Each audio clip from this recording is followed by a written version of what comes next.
ప్రపంచ క్రీడా పండుగ ఒలింపిక్స్ కి కౌంట్ డౌన్ మొదలైన వేళ అమెరికాలో ఒక భారీ కుంభకోణం వెలుగు చూసింది. 2028 లాస్ ఏంజలీస్ ఒలింపిక్స్ ని నడిపిస్తున్న కీలక సూత్రధారి హాలీవుడ్ మొఘల్ కేసీ వాసర్మాన్ ఇప్పుడు ఫెడరల్ ఏజెంట్ల రాడార్లోకి వచ్చారు. కరడుగట్టిన లైంగిక నేరగాడు జెఫ్రీ ఎప్స్టీన్ తో ఇతనికి ఉన్న చీకటి సంబంధాలపై దర్యాప్తు సంస్థలు గురిపెట్టాయి. క్రీడల పవిత్రతను కాపాడాల్సిన వ్యక్తి ఒక నేరగాడితో చేతులు కలిపారా? ఈ వివాదం ఒలింపిక్స్ నిర్వహణపై ఎలాంటి ప్రభావం చూపబోతోంది? ఒకవైపు ప్రతిష్టాత్మకమైన 2028 ఒలింపిక్స్ ఏర్పాట్లు, మరోవైపు ప్రపంచ వ్యాప్తంగా గుర్తింపు ఉన్న వాసర్మాన్ టాలెంట్ ఏజెన్సీ. ఈ సామ్రాజ్యానికి రారాజు కేసీ వాసర్మాన్. కానీ ఇప్పుడు ఈ క్రీడా పండుగపై ఒక నల్లని నీడ పడింది. దశాబ్ద కాలం పాటు హాలీవుడ్ స్పోర్ట్స్ రంగాలను శాసించిన వాసర్మాన్ ఇప్పుడు జెఫ్రీ ఎప్స్టీన్ అనే ఒక నరరూప రాక్షసుడి కేసులో ఇరుక్కుపోయారు.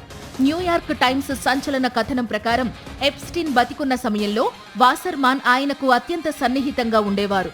కేవలం మిత్రత్వం మాత్రమేనా, లేక ఎప్స్టీన్ నడిపిన చీకటి నెట్వర్క్లో వాసర్మాన్ ఏజెన్సీ సహకారం కూడా ఉందా అనే కోణంలో విచారణ సాగుతోంది.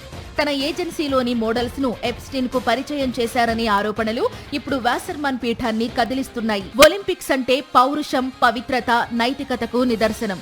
అలాంటి ఈవెంట్ కు చైర్మన్ గా ఉంటూ ఇలాంటి ఘోరమైన ఆరోపణలు ఎదుర్కోవడం అమెరికా ప్రభుత్వానికి మింగుడు పడడం లేదు. ఎప్స్టీన్ స్నేహితుడు ఒలింపిక్స్ కు బాస్ ఎలా అవుతాడంటూ సోషల్ మీడియాలో నిరసనలు వెల్లువెత్తుతున్నాయి. ఆయన వెంటనే రాజీనామా చేయాలనే డిమాండ్లు గట్టిగా వినిపిస్తున్నాయి. దర్యాప్తు సంస్థలు ఇప్పటికే వాసర్మాన్ కంపెనీ రికార్డులను జల్లెడ పడుతున్నాయి. ఎప్స్టీన్ డైరీలో వాసర్మాన్ పేరు ఎందుకుంది?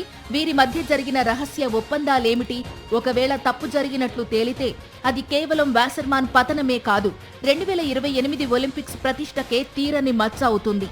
ప్రస్తుతానికి వాసర్మాన్ మౌనంగా ఉన్నా తెర వెనుక ఉచ్చు బిగుస్తోంది.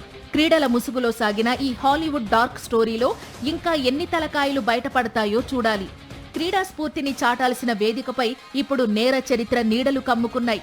వాసర్మాన్ నిర్దోషిగా బయటపడతారా, లేక ఒలింపిక్స్ చరిత్రలో ఇదొక పెద్ద కుంభకోణంగా మిగిలిపోతుందా? వేచి చూడాల్సిందే.